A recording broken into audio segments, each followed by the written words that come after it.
What is up, everyone? Today we will be working on a Lenovo Yoga 720 laptop, replacing the CPU fan. Let's get into it. Today we have a Yoga Lenovo laptop. This one has a unique issue.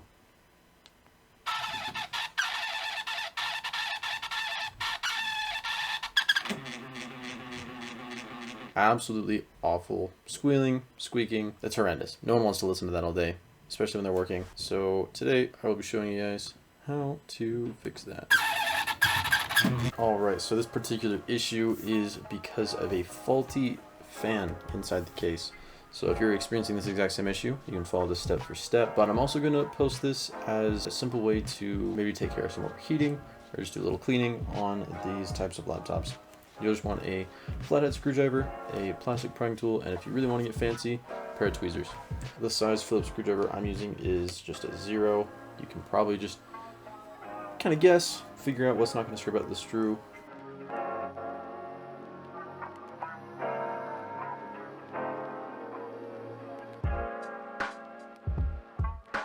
As an added note, you want to make sure that this is off while you're performing this repair, because we will be unplugging the fan and plugging in the new one, and we don't want electricity to be flowing while we're doing that. So just make sure that this is off before you proceed. For this back casing, there are a certain amount of clips I haven't counted on these side edges, and using this plastic prying tool, this particular device has broken some of those clips in whatever's happened in its past. So this is going to be incredibly easy for me.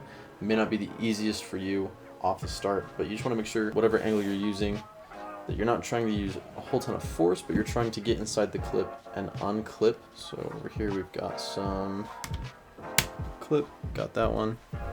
Now, you don't want to pry in this back one because there are not clips for you to undo there. This will now lean up and pull out towards me and come off just like that. So as soon as that's detached, we can set that aside. For those who are just doing a little cleaning, maybe trying to solve some overheating, at this point you could safely take a little tiny vacuum with an electronic cleaning brush piece, sort of like this one, and just lightly brush, specifically targeting the fan. If you've been using it a lot and that's super dusty, that would very easily cause overheating. This one, however, the motor itself is just faulty. That's why it's squeaking, that's why it's having issues. So we're going to take the same screwdriver that we did before, and we've got 3 screws holding the fan in.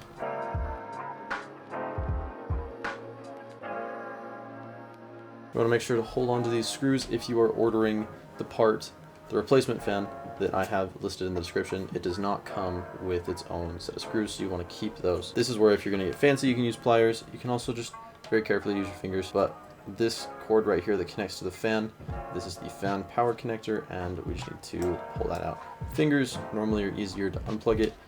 Pliers tend to help when we're plugging it in. You can't just pull it straight out. It should come out pretty simply, but notice that this corner does slide under just a little bit on the heatsink. So if it's catching on anything, probably that. Just make sure that you're sliding that out instead of trying to pull it straight out. So we're going to set this one aside and open the box with our new replacement.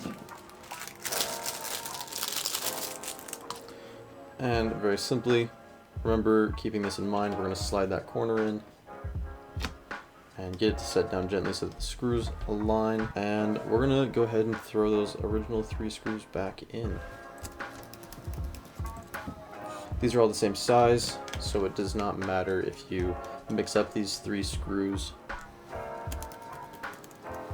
And we're just getting them snug. We're not trying to crank it down or anything, just snug enough that it's going to hold. That's all we're going to need. This is where the tweezers can come in handy, and this power connector, it's only going to go in one way. These connectors are generally designed that if you try and put it in upside down, it's not going to actually let you do it. But just for reference, in the middle 2 wires, one is yellow, one is red. Yellow is facing the hinges of the laptop, red is facing the opening side of the laptop. It's not going to just simply slide in if you're trying to put it in the wrong way. These connectors should be very, very easy, very, very smooth. So if it's taking any amount of force, stop before you break something. Make sure you are putting it in the right way and that everything is aligned.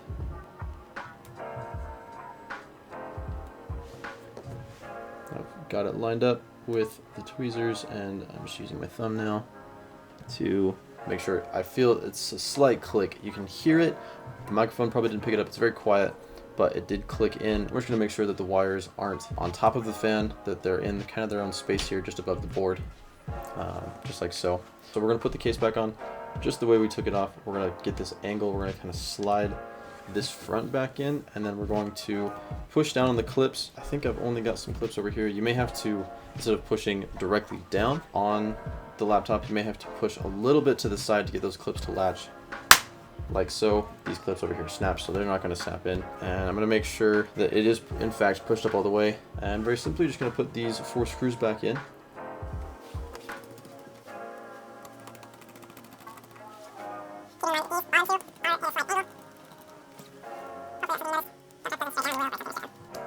Awesome. And again, those are just snug, not cranking those. For the moment of truth, when we go to turn on this laptop,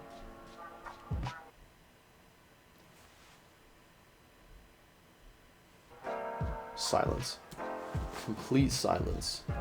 So instead of this laptop squealing and squirming and sounding like it's in pain, we had it completely silent, and I can hear the slight hum of the fan getting up to speed. That's how you place the fan on these Yoga laptops.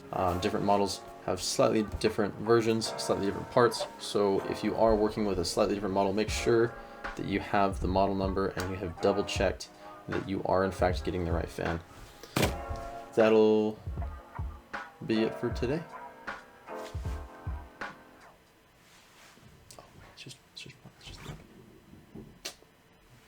Boom. If you have any questions, shoot me a message in the comments or even through my website. I have all sorts of contact information there. You can get a hold of me however is easiest for you. And I've also got some rough estimates on pricing for the most common repairs I do. That's all for this one, and I will see you in the next repair video.